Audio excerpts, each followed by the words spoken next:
Hello Internet, my name is Garrig, and this is going to be the first in what I'm hoping will be a series on weapon testing, armor, warfare, and life in general.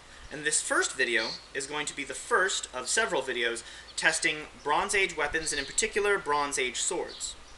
Both of these are of the Ewart Park style, late period Bronze Age, made by master bronzesmith Neil Burridge from the UK. His work can be found at bronzeageswords.com.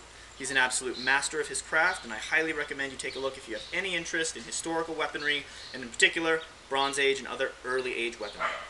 Now, there are many misunderstandings regarding the performance of bronze weapons. Most notably, people tend to think of bronze as a soft metal inferior to iron.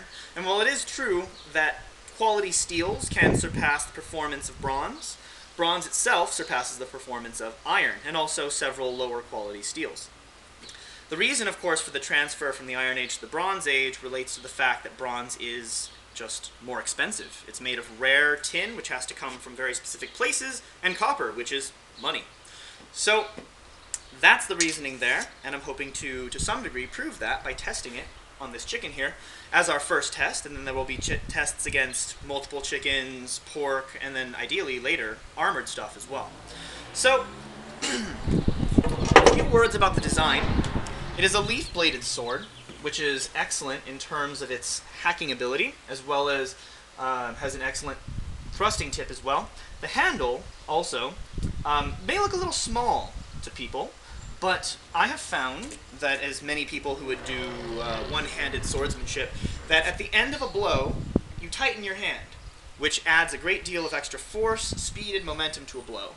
And these curves here, or these angles here, give you a great deal of leverage. Also, these angles here allow you to put your finger up here for better use for thrusts. Now, in terms of the actual blows used for this weapon, this is the type of weapon almost always used with a shield.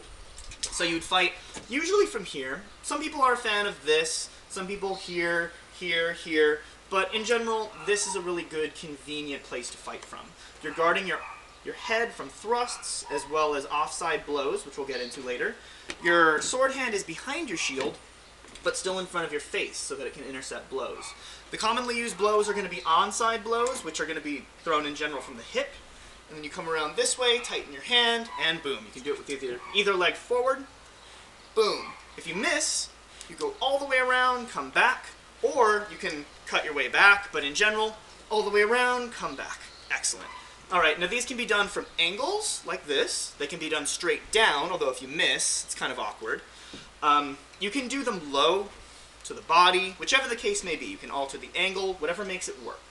Offsides, you can either throw like a jab, which is going to be weaker, but can cut a person in the face or throat. Can be a fight ender, or at least a fight progressor. You can wind up, either in front of or better behind your shield, and then unload on your opponent, offside. Again, it can be done at an angle, or even up at an upward angle under their arm into the brachial artery or the ribs. Now these can be thrown a little bit more fluidly, like that. And again, if you miss, easy, just come back around. Also thrusts from the sides, from below, and from above. And they can all return either here or return to an onside block. Same with the blows. Can return here, can return here. Now, we are going to be testing this weapon out. So first, we're going to do an onside. Let's flip it around, and boom! First shot, and downward shot. Excellent. Let's turn it. Let's do some thrusts. Straight through, straight through, straight through, straight through. Let's take a look here. And finally, offsides. So you can just do the flick, wow, which literally just sunk right through, or a stronger offside, change angle please, which is going to be here. Now, let's take a look at the chicken. Closer please.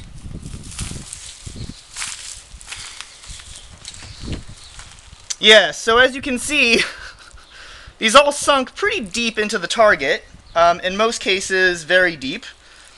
I'm a little surprised actually. Most of the thrusts went straight through. And this is just our first test. I'm hoping next to do these tests against multiple chickens and then later pork as well. Let's do a few extra cuts while we have the time. See how this works out. Also, I seem to have cut much of the cord as well, so for a lower body shot, straight through, straight through, straight through, and take a look at the blows again. So yeah, bronze, it works. Looking forward to next time.